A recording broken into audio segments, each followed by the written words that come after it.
du coup, là, vous voyez mon code, là, vous voyez le screen. D'abord, petite question, est-ce que vous pouvez lever la main si vous avez déjà utilisé Nuxt? Super, je vois que tout le monde l'a utilisé. C'est pour la vidéo. Hein. Alors, je vais commencer rapidement. Nuxt.js, pour ceux qui ne savent pas ce que c'est alors là, c'est notre phrase marketing, c'est le framework intuitif sur Vue. Donc, les slides en anglais parce que je ne sais pas les écrire en français. J'ai perdu mon langage technique en français. Rapidement, je suis Sébastien Chopin. Je suis maintenant le CTO de Nuxt.js. Donc, on avait renommé à l'époque, c'était Orion. Comme on fait que du Nuxt.js, on l'a nommé Nuxt.js. Vous pouvez me trouver sur les réseaux sociaux sur @linux. Et mon expérience JavaScript, j'ai commencé quand j'avais 14 ans avec du jQuery. Et je faisais principalement du PHP. Gros fan de jQuery quand même. Node.js, j'ai commencé en 2010 à l'époque. J'écrivais des petits articles, puis j'ai organisé le Toulouse.js, le meet-up. C'est comme ça que j'avais rencontré Franck, thaïlandais. Ensuite, j'ai fait du Backbone.js. Donc, c'était au tout début. J'ai voulu faire du server-side rendering avec Backbone.js, avec Phantom.js, pour ceux qui connaissent. Très, très mauvaise expérience, étant donné qu'il n'y avait pas de Virtual DOM à l'époque, donc les performances n'étaient pas dingues, mais ça marchait quand même. Puis ensuite, mon frère Alex m'a parlé de Vue.js et je suis tombé directement amoureux de ce framework. On m'avait recommandé React vu que je faisais du Backbone, mais je me suis fait la doc de Vue.js en une nuit et je suis tombé amoureux. Depuis, je fais que du Vue.js, pardonnez-moi pour ceux qui font du React. Alors, Nuxt.js, globalement, qu'est-ce que c'est? C'est un framework basé sur Vue, actuellement Vue 2. Donc, pour Nuxt 2, on est sur Vue 2. Vue Router, Vue Meta. Donc, Vue Meta, ça va vous permettre de gérer tout ce qui est head element, donc meta tag pour le SEO. Et Vuex, donc entre parenthèses parce que c'est optionnel. Donc, c'est quand vous allez créer un dossier qui s'appellera Store qu'on va inclure Vuex, parce que ce n'est pas nécessaire pour toutes les applications. Et en vert, ça va être un peu les dev dependencies qui ne seront pas inclus dans votre bundle, mais qui vont nous servir. On a Webpack 4, on est en train d'upgrade pour Webpack 5, donc pour la prochaine major de Nuxt, version 3. On a Babel pour transpiler votre code, comme ça vous pouvez utiliser async, await, les dernières fonctions, et ça marchera sur IE. Et PostCSS, pour ceux qui ne connaissent pas ce logo très flippant, je le dis comme ça parce que c'est en français. PostCSS qui va vous permettre d'utiliser aussi les dernières features de CSS et qui seront, je ne sais pas si on peut dire transpilées pour que ça fonctionne aussi sur IE ou les vieux navigateurs. Encore, on a voulu make it simple. Ah ben ça ne marche plus. Voilà. File System Routing. Donc pour ceux qui ont fait un peu de Next.js ou tout simplement du PHP, vous n'avez pas besoin de configurer votre routeur. On va avoir un dossier page et directement à l'intérieur, chaque fichier .vue, .js ou .ts ou .gsx créera une route.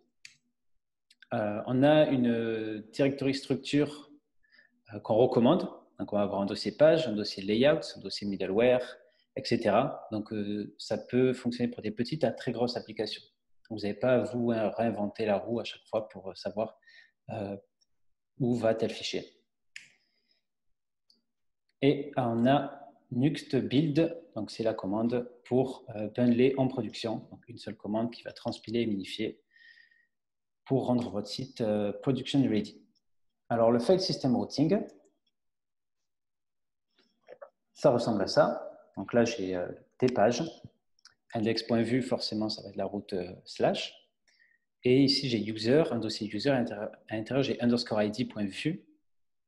Et le underscore est un peu spécial dans Nuxt. Ça va transformer en route dynamique. Donc, il y a deux choses. On va avoir le code splitting. Donc, ça, c'est la syntaxe de Webpack. Vous n'avez pas à l'apprendre par cœur. Pour ceux qui connaissent, vous savez de quoi il s'agit. Ça va tout simplement créer un fichier JavaScript pour chaque page, ce qui fera que quand vous irez sur telle page dans votre application, seulement le JavaScript de cette page et forcément des dépendances globales seront chargées. Et ensuite, quand vous allez naviguer, on va charger dynamiquement ce JavaScript. Donc, l'idée, c'est de ship le minimum de JavaScript possible à l'utilisateur. Et voici du coup la config de VueRouter qui sera générée. Ici, on a pass /user/2.id. avec un point d'interrogation. Mais après, du coup, on a des advanced routing pour faire des children. Mais je vais bypass pour ce slide. Donc, l'idée, forcément, pour avoir les performances, c'est aussi de ship, je n'ai pas le mot en français, désolé, des applications les plus light possible. Donc, on expédie 58 kilobytes minifiés de JavaScript. Donc, c'est principalement vue routeur, le code un peu logique de Nuxt et quelques polyfills qu'on va simplifier beaucoup avec Nuxt 3, vu qu'on va drop IE, vu que Vue 3 le drop aussi. Les pages, donc, du coup, sont code splitté. Et on va aussi rendre que le CSS pour cette page en cours. Et forcément, le CSS, c'est un peu de votre layout et de votre page globale, mais pour avoir deux CSS complètement différents entre deux pages, il ne sera pas importé.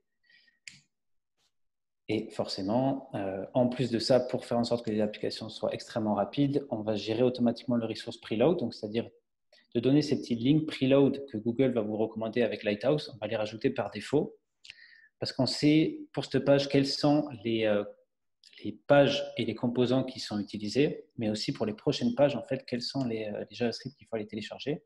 On supporte HTTP2, on a une compression middleware pour gérer le gzip par défaut, eTag pour gérer aussi le caching, on a créé un module servPlaceholder pour éviter d'appeler le server-side rendering, et on a ce smart prefetching qui est que dès que vous allez avoir un lien qui va se trouver dans votre viewport, donc dans votre écran, on va déjà précharger la prochaine page.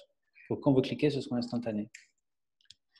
Et bien sûr, la sécurité, c'est important. C'est pour ça on supporte la Content Security Policy avec la configuration render.csp.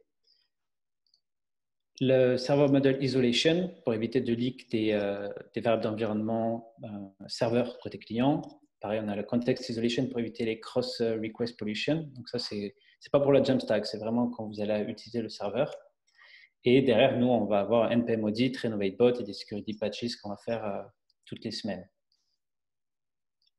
Distribution de Nuxt, donc pour ceux qui utilisent NPM, et d'ailleurs, c'est qu'avec NPM qu'on peut l'utiliser. Vous avez la dépendance Nuxt, et elle fait 68 mégas. Je sais que c'est un peu lourd, il ne faut pas être en 3G pour télécharger Nuxt, parce que derrière, on va avoir Webpack, Babel et les nodes modules, et de toute façon, les nodes modules, c'est très gros de base. Mais pour la production, si vous utilisez Docker, on a Nuke Start. Donc là, on a enlevé Babel, on a strip toutes les dépendances qui sont liées au développement et on se retrouve avec 8 mégas. Et si vous voulez avoir les dernières, donc ça c'est la taille d'installation bien sûr, et si vous voulez avoir les dernières avancées, les derniers commits, à chaque fois qu'on va avoir un commit, toutes les nuits, on va publier une nouvelle version de Nuxt Edge, directement au Nuke Start Edge, pour directement l'utiliser sans devoir attendre la release.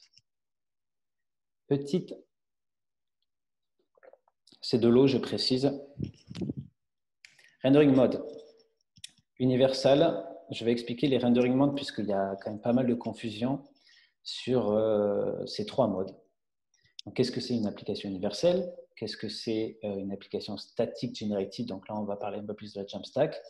Et SPA, qui fonctionne aussi dans la Jamstack, mais qui n'est pas rendu côté serveur. Alors, une application universelle, ou aussi dit isomorphique, et alors avec Nuxt d'abord, avant de montrer le schéma, il suffit de lancer la commande Nuxt et on va démarrer un serveur sur localhost 3000 en développement. Je vais vous montrer la live démo juste après. Ensuite, vous avez la commande Nuxt build qui va bundler votre application pour la production.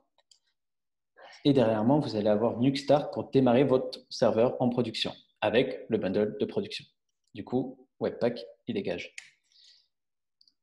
Alors, ça ressemble à ça. Vous allez avoir votre navigateur sur la gauche, le serveur Nuxt qui va être hosté par exemple sur Heroku, Digital Essence, je ne fais pas de la pub, mais n'importe quel serveur Node. Et peut-être que vous allez avoir votre API REST, comme on parle de Jamstack, il y a toujours une API. Et on va dire ici c'est WordPress, parce que c'est le plus gros, et on va taper l'API de WordPress. Donc on a notre navigateur qui va appeler notre serveur Nuxt. Notre serveur Nuxt, il va lancer notre application comme si on était dans le navigateur. Et par exemple, je suis sur la home page, je vais lister les articles, donc j'appelle mon WordPress, il m'envoie du JSON. Moi, je vais générer mon application Vue, en fait, parce que Nuxt fait des applications Vue, et je vais rendre le HTML. Ce qui va se passer, c'est que l'utilisateur va voir le HTML, il va pouvoir déjà scroller, il va pouvoir même cliquer sur des liens. Si ça clique sur des liens, ça refera le même schéma. Tant que cette étape n'est pas passée. Bon, elle est extrêmement rapide, donc les gens ne s'en rendent pas compte. Donc, en background, le navigateur va télécharger et exécuter le JavaScript. Et là, hop, petit schéma, on va avoir ce qu'on appelle une client-side iteration. Donc, comme on a rendu notre application côté serveur, ça a généré du pur HTML. Mais pour la rendre interactive, donc dès que vous allez avoir des event clics ou par exemple gérer la client-side navigation, on va avoir vu qu'il va refaire la même application qui s'est passée côté serveur, avec l'avantage qu'on n'a pas à refaire l'appel côté API puisqu'on a mis ce payload, qu'on appelle ça directement dans le côté serveur. Comme ça, il peut refaire rapidement la création de l'app et ensuite il va aller matcher le virtual DOM avec le DOM qui a été rendu côté serveur. Et ce qui va se passer par la suite, c'est quand l'utilisateur va cliquer sur un lien, par exemple sur un blog post, on va faire l'appel à WordPress, il nous rend le JSON et là on a cette impression de SPA qui est navigation côté client. Je vais cliquer sur l'exemple ici qui est... Est-ce que tout le monde voit mon écran d'ailleurs? Oui.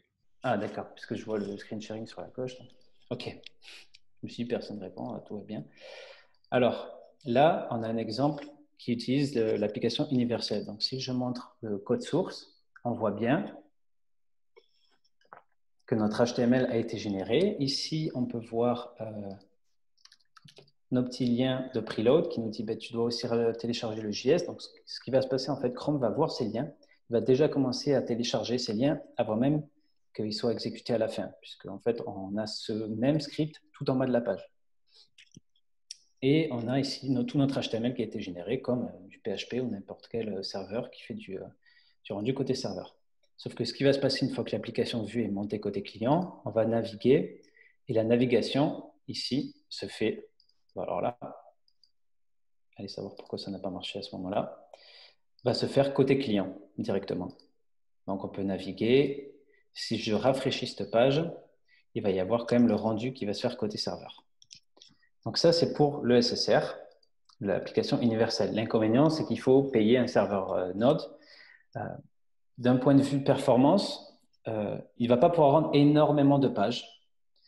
Cependant, étant donné que les utilisateurs naviguent ensuite que côté client, ils ne vont pas retaper le serveur à chaque fois. Donc, c'est vraiment par chaque visiteur unique qui va naviguer, qui va requêter le site la première fois. Static Generated. Alors là, c'est un peu pareil. On est toujours dans le mode universal qui rend côté serveur. Avec Nuxt, on a Nuxt Target Static. Donc, idéalement, on le met dans le nuxt.config. On met l'option Target de point statique, qui veut dire, en gros, je veux déployer sur GitHub Page, mais je ne veux pas de serveur Node. Et on a une commande Nuxt Generate qui va faire le build et aussi générer toutes nos pages, comme si c'était un crawler, et les sauvegarder dans un dossier dist qu'on va pouvoir directement mettre sur notre CDN. Donc, ça ressemble à ça. On a notre navigateur et notre CDN. On n'a plus de serveur Node. Donc, notre dist est sur le CDN. On a une requête, ça nous rend le HTML et le JavaScript. Pareil qu'avant, on va avoir le navigateur qui télécharge, exécute le JavaScript. On a la client-side iteration. Et ce qui va se passer maintenant, depuis la 2.13 de Nuxt, c'est que pour chaque page où on a généré, sur le moment donné qu'on a fait Nuxt Generate, on prend le snapshot, on génère le fichier HTML, mais on va aussi garder le data, le payload de la page. Comme ça, quand il va naviguer côté client sur une page, il va directement appeler le CDN, donc notre payload.json, qui va être envoyé. Donc là, on peut carrément couper notre API WordPress. Et donc, on a exemple sur notre doc actuel. Quand je vais naviguer, ici, je n'ai pas d'appel API qui se fait, mais j'ai que des appels JavaScript en fait. Donc là, si je navigue, je vais avoir ici mon payload.js qui correspond en fait à la page en cours sur laquelle je vais. Et du coup, c'est extrêmement rapide puisque je ne dois plus attendre pour l'API. Et quand je rafraîchis la page, ça rend directement la page HTML au plus proche de chez moi, étant donné que c'est sur un CDN. Donc, c'est un peu le meilleur des demandes, c'est la Jamstack. C'est pour ça que c'est trop cool. C'est pour ça que vous êtes la Meetup. Single Page App, alors c'est comme Nuxt Generate, c'est juste qu'on ne fait pas le rendu côté serveur. Tout simplement, donc avec le mode SPA ou Nuxt-SPA, on fait que du client-side rendering. Et donc là, c'est pareil, sauf que comme on n'a pas rendu le HTML, on se retrouve avec un petit loader Et tant que le navigateur n'a pas parsé et exécuté le JavaScript qui va lancer l'application vue côté client, et cette application vue va sûrement faire un appel API. Une fois que l'appel API est terminé, là, on va pouvoir enfin afficher le résultat. Donc, en termes d'expérience utilisateur, ce n'est pas forcément dingue. Et quand on va naviguer sur une page, ça va faire l'appel API puisqu'on n'est pas capable de savoir le payload pour la page donnée. Et pour l'exemple, on a déployé aussi le même Hacker News, mais en SPA. Et là, si je regarde mon code source, j'ai plus de rendu côté serveur. Alors, bon, Nux fait quand même un peu de rendu côté serveur pour les metatags au moins, pour les social sharing et le pre-connect, preload, mais on n'a plus du tout de HTML. Et si j'essaye de descendre mon network, je vais en fait avoir une page blanche. Bon, c'est trop rapide parce que je crois que j'ai un module PWA, donc ça va être compliqué.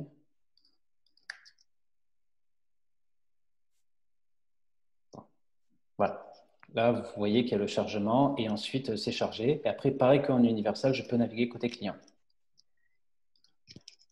Live coding. Bon, je vais vous montrer du coup la dernière version de Nuxt et ses avantages et on va faire une petite application. Il me reste combien de temps, Nico? Là, j'ai 15 minutes au compteur, donc tu peux faire encore autour Ok. de 10 minutes, là. Enfin, prends le temps que tu veux, mais... Ouais. Ok. Bon, alors, là, j'ai un projet basique. Donc, j'ai déjà mon package.json. Ici, j'ai ma dépendance de Nuxt, qui est à 2.14 aujourd'hui. J'ai aussi rajouté un module pour Strapi. J'ai utilisé Strapi comme CMS, pour mon exemple. Et j'ai 3 scripts ici, qui est Nuxt, Nuxt Generate et Nuxt Start. Et à partir de là, je peux déjà lancer ma commande yarn dev qui va lancer Nuxt. Et ce qui va se passer, c'est que Nuxt va directement démarrer. Donc là, il me dit développement, rendering server side. Et si je vais sur localhost 3000, je vais avoir le build webpack qui s'est fait. Et là, j'ai ma première page. Alors, j'écris une page, pardon, qui s'appelle index.vue. Et c'est du coup, ma home page.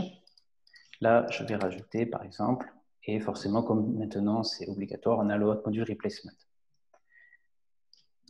Je vais vous montrer ma petite API sur Strapi, que j'ai déployée sur Heroku. Donc, j'ai des pages et des articles. Voilà, sûrement que Heroku s'est mis en sleeping mode. En attendant, je vais déjà faire mon premier appel. Donc, dans Nuxt, pour ceux qui connaissent Next, vous avez getInitialProps. Nuxt, on a une méthode qui s'appelle async_data, qui reçoit le contexte en argument. Le contexte, on va avoir plein de choses, en fait. Des modules peuvent être injectés dans le contexte, où on va récupérer les paramètres du routeur en cours, puisque async_data n'a pas accès à l'instance de vue, puisqu'elle est appelée en dehors du contexte. Et dans cette méthode, je vais faire du coup mon appel Strapi. Donc, je veux récupérer ma page wait. Donc, dedans, j'ai accès à $Strapi. Strapi. Alors, $page.find1. Et si je retourne sur Strapi, mes pages, je les nommais index. Index retourne. Donc là, je vais return mes data, si j'ai page, et je vais l'afficher ici. Alors, je viens de penser que de toute façon, j'ai oublié d'ajouter le module. Donc, on va avoir une erreur ici. Voilà, country property page of undefined. Je vais rajouter ici mon module, Nuxt.js Strapi. Je vais le configurer. Donc, un module Nuxt est simplement une sorte de plugin pour Nuxt qui peut ajouter dans votre application Vue, mais aussi ajouter des choses dans votre serveur Nuxt directement. Donc là, je donne l'URL. Alors, est-ce que c'est bien ça? Ouais, l'URL. Et on a, en fait, dans notre doc, donc c'est sur strapi.nuxt.org, on a entities directement pour nous donner des raccourcis. J'ai page et... Demande-le à ton anniversaire, peut-être que tu l'auras. Je suis OK. Excellent. Qui parle? Alors, là, j'ai redémarré. J'ai mon nux.config qui a été modifié. Et là, je peux faire mon appel API. Et ce qui va se passer de base, en fait, dans Nux, c'est que tout est déjà rendu côté serveur.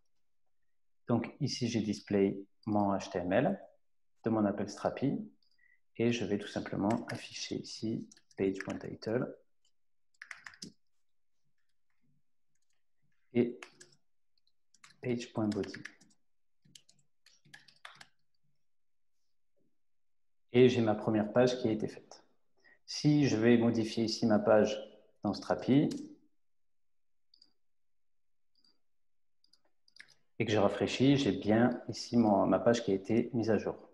Donc, ce que je vais faire maintenant, c'est modifier mon layout. Donc, j'ai créé un layout qui s'appelle défaut.vue, qui est actuellement le layout de base que j'override dans Nuxt pour pouvoir ajouter ici une sorte de header pour naviguer plus facilement. Alors, vous pouvez voir là que j'ai mis la clé Add, c'est juste pour inclure New CSS, qui est un petit framework qui stylise de base pour pas que ce soit trop dégueu. Là, je vais avoir mon lien vers la home page et je vais avoir mon lien vers mes articles. Voilà. Comme ça, je peux naviguer vers mes articles. Donc là, la page n'existe pas. Donc, je vais créer ma première page. Pour ce faire, je vais créer un dossier article et index.vue. Là, je vais copier-coller pour aller un peu plus vite. Donc là, j'ai article. Ici, je vais mettre un block code beautiful article slash pictures.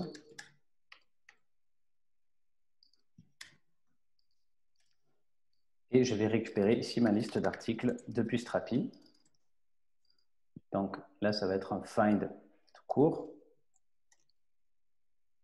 Et je rends ici article.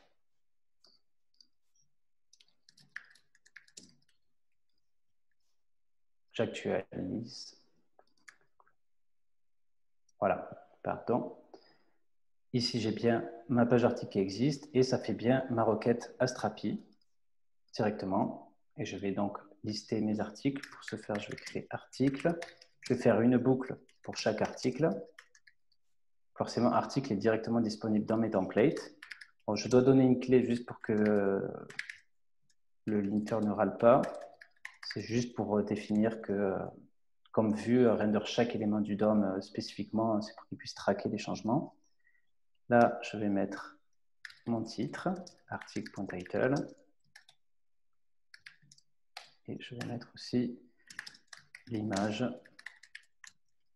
Bien sûr, j'ai répété un peu avant, parce que sinon, j'allais un peu plus galérer. Et je vais aussi faire un lien vers la page de mon article.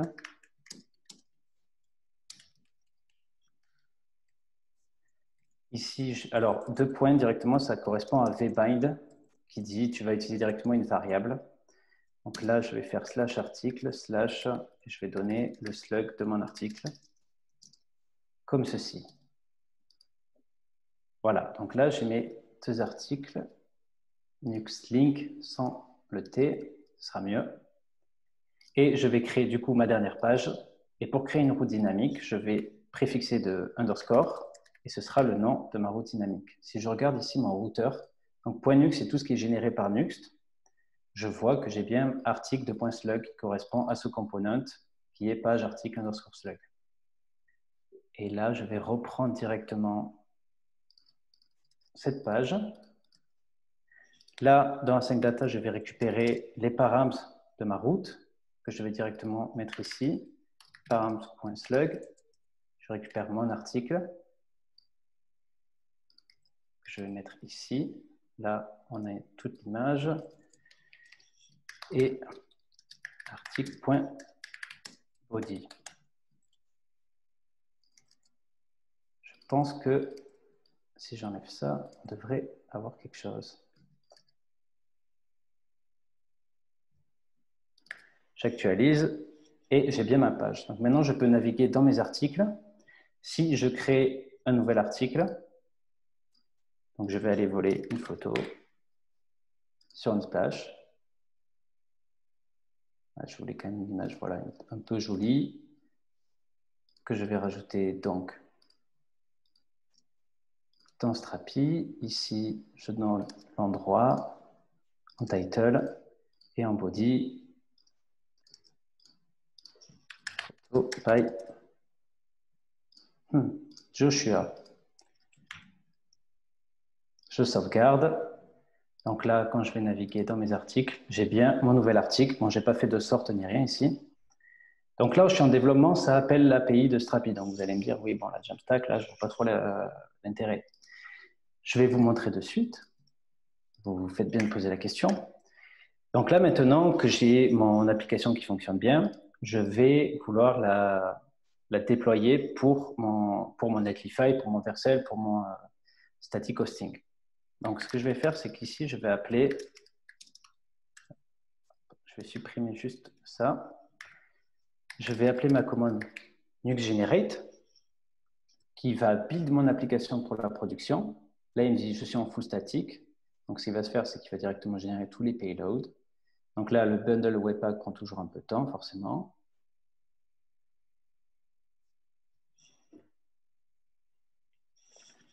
Et une fois que c'est fait, il va générer mon dossier dist, il va générer mes pages avec le full static. Et là, automatiquement, je n'ai pas à donner mes routes dynamiques parce que Nuxt va automatiquement, comme on fait du server-side rendering, il connaît le HTML qui est généré. Et comme Google, il va aller parcourir chaque lien relatif. Et donc là, on voit qu'il a généré toutes ces pages. Je vais lancer Yarn Start, qui est mon serveur pour la production. Donc, il va directement servir mon dossier dist comme ferait Netlify ou Vercel. Donc, je vais sur localhost 3000. Et là, maintenant, quand je navigue, ce qui se passe, c'est que je n'ai plus d'appel API vers Strapi. Au contraire, j'ai des payload.js pour chaque URL. Donc là, j'ai article, black sand, etc. Et en plus de ça, je vais vous remontrer ce qui se passe. Ici, une fois que l'application est chargée et que cet article est dans mon viewport, je vais même un peu scroller. Je vais faire un peu ça. Voilà. Quand je vais sur article, ce qui va se passer, c'est qu'il va charger déjà l'article de l'Iceland.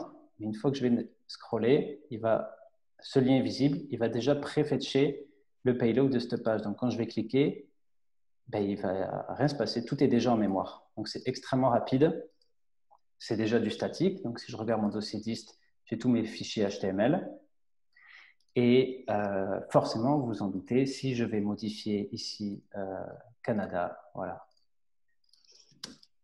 Canada, je ne vais pas avoir la répercussion sur mes fichiers statiques.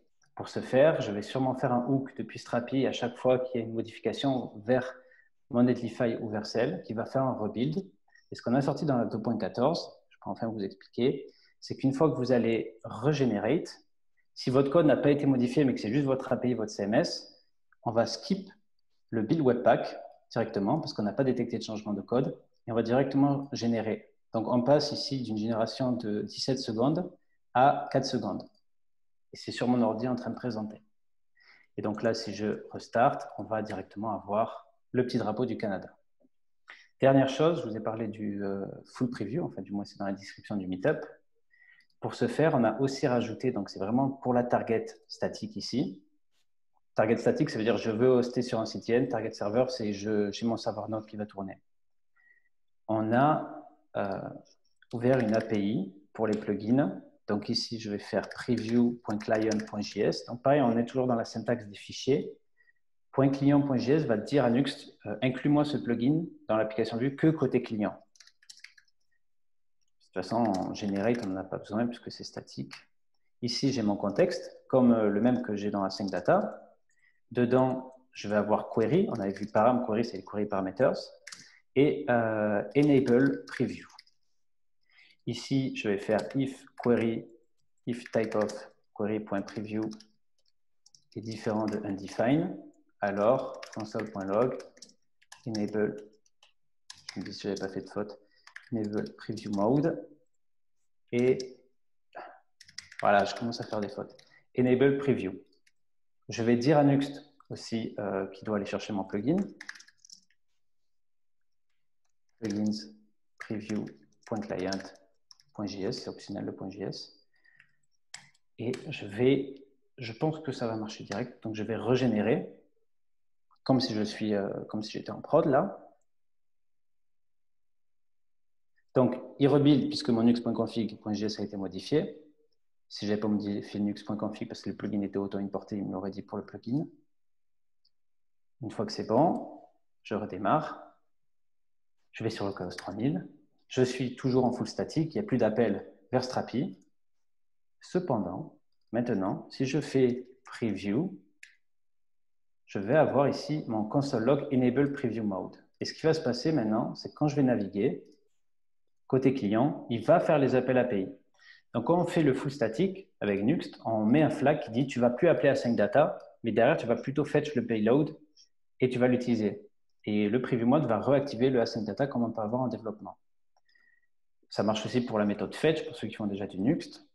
Donc là, je vais modifier ma page, ma home page, pour enlever la petite maison. Je vais aller directement dessus, je ne l'ai pas. Je mets preview. Et là, ce qui va se passer, c'est que ça rend quand même le fichier statique qui avait été généré avec la petite maison. Et derrière, quand c'est chargé et que ça a été hydraté, je vais faire l'appel à Strapi et rafraîchir la page côté client. Et ensuite, quand je vais naviguer, je vais bien avoir les modifications qui vont se passer. Donc, si ici, je décide d'enlever le petit drapeau et que je navigue, je n'ai plus le drapeau du Canada. Et je suis bien sur mon site en production. Donc, pour ce faire, j'ai déjà déployé l'application sur Vercel. Là, j'ai bien mes articles qui sont en moins. Là, si je fais preview et que je navigue, j'ai bien mon nouvel article qui a été généré. Et ce que j'aimerais bien, c'est que maintenant, à chaque fois que je modifie, je puisse directement avoir un build Vercel qui se fait. Et donc, ce qu'il y a, ils ont fait un deploy hook. J'en ai créé un qui s'appelle Strapi Update sur la branche master. Je l'ai copié, je suis allé dans Strapi, Settings, Webhook. Je l'ai mis là. Donc là, je vais l'activer maintenant. Et ce qui va se passer, c'est que quand je vais remettre, alors si je vais là, je n'ai pas de maison. Je vais mettre la maison. Je sauvegarde. Je vais sur mes deployments Vercel. Et normalement, j'en ai un qui est arrivé. Et ici, il va build. Donc là, il récupère le cache du node module. Et c'est ce qui se passe en fait quand on fait un nuke generate. Voilà, il skip webpack, il a généré, il upload et c'est live. Et donc là, j'ai du coup mes pages statiques qui ont été modifiées. Voilà pour ça. Je peux essayer de faire un lighthouse. Je ne sais pas du tout ce que ça va donner. En attendant, je vais repartir sur la présentation. Donc, vous avez le code disponible sur mon GitHub Nuxt Static Demo et la démo sur Vercel Nuxt Static Demo nsd.vercel.app. Voilà, bon, ben là, j'aurais dû le faire avant pour voir ce qui n'allait pas. Donc, on va l'enlever. Mais normalement, de base, on a des très bonnes performances. La doc de Nuxt est à 96, je crois, en performance. Donc, il faudra que je regarde. Pour continuer, il me reste 2 slides. On a la chance d'avoir une belle adoption de la part de la communauté, que je remercie énormément. Et si vous faites partie de la communauté, je vous remercie. Et j'espère que ça va continuer à grossir. On va avoir une grosse news normalement le mois prochain pour annoncer une alpha de Nuxt 3 avec Vue 3 et le support du serverless. On a des entreprises qui nous font confiance et on a des entreprises françaises, c'est cool. On a Back Market, Maison du Monde et là, Roland Garros. Louis Vuitton aussi qui est passé sur Nuxt. Donc, je suis vraiment très content. Si vous voulez être en contact, il y a le GitHub si vous voulez créer des issues, pas trop s'il vous plaît. On a le Twitter et le Discord si vous voulez rejoindre et venir chatter. On a un channel français. Merci de votre temps et peut-être si on a le temps pour des questions, sinon vous pouvez toujours me ping sur Twitter. Merci beaucoup, Sébastien. C'était très cool et comme à chaque fois, on a l'impression que les live coding, c'est facile en fait à chaque fois qu'on te voit faire un talk. À dire que ouais, je me suis répété 2 heures avant, c'est pour ça. Pour le Lighthouse, je te conseille de les lancer en navigation privée parce que parfois Oui, c'est ça. un bordel. Merci, j'avais zappé. De grossièreté. Je te laisse peut-être prendre connaissance. On a le temps pour quelques questions, peut-être jusqu'à 20h05. Donc, OK. Il y en a pas mal qui ont été posés au fil du temps dans la conversation. Ouais. Prendre connaissance et répondre ou donner la main à celle que tu veux. Alors, je vais commencer par la première. Qu'en est-il des domaines multisites au niveau des routes et du chargement dynamique des JS? Exemple, site 1.domaine, site 2.domaine. Alors là, c'est différentes applications Nuxt ou c'est la même application Nuxt qui va avoir une variable d'environnement différente pour chaque. L'exemple même, on a un seul repo nuxjs.org et on va avoir fr.nuxjs.org, ru.nuxjs.org, etc. C'est le même projet avec une variable d'environnement différente qui va du coup changer. Honnêtement, il n'y a pas de problème. Ce qui est un peu plus délicat, c'est qu'on va avoir des routes différentes, plutôt slash site 1, slash site 2. Et là, on va utiliser router.base, tout simplement. Je crois que Next l'a sorti à peine hier, le base pass. On l'a depuis le début parce que VueRouter le gère, tout simplement. Et vous pouvez donner router.base et directement, vous pouvez déployer sur GitHub Page. J'espère répondre à ta question. De Misha, on peut avoir un backend en plus. En soi, Nuxt.js peut servir uniquement de front pour avoir un backend Nest à donner. Oui, oui, exactement. Là, j'ai donné l'exemple d'avoir Nuxt en UI, en fait, et d'appeler mon API Strapi. Donc oui, clairement. Donc après, Nuxt peut faire aussi backend. On travaille sur un dossier functions qui serait du code qui serait lancé côté serveur, mais d'abord, on va travailler avec Nuxt 3 et le serverless pour des questions de performance. Question, est-ce que le preloading se fait sur tous les liens potentiels pour naviguer vers une autre page où on peut whitelist quelques URL? Oui, alors par défaut, il le fait pour tous les liens, mais tu peux avoir l'attribut noPrefetch sur des liens en particulier ou à l'inversement, tu disables le prefetch globalement et tu mets prefetch sur le Nuxt Link. Franck, en ce moment, on voit que Gatsby Next commence à implémenter de la régénération dite incrémentale. Dans ton exemple, est-ce qu'on peut générer que les pages qui ont changé pour limiter les temps de build? Alors ça, c'est très tricky et honnêtement, je ne vais pas dire t'abuses de poser cette question, mais en fait, c'est très très bonne question. Clairement, Gatsby, ils ont réussi à le faire et chapeau parce qu'ils ont derrière ce data layer qui permet d'aller traquer dans les pages exactement qu'est-ce qui a été modifié. Pour le moment, nous, on n'en est pas encore là. On n'est pas capable de savoir que cette page dépend de tel appel API parce que du moment qu'on parle d'un blog, on peut se dire ben, je change que l'article, alors il n'y a que la page du blog. Ben non, il va y avoir aussi le listing, il va peut-être y avoir quelques pages où il y a le lien et c'est très délicat.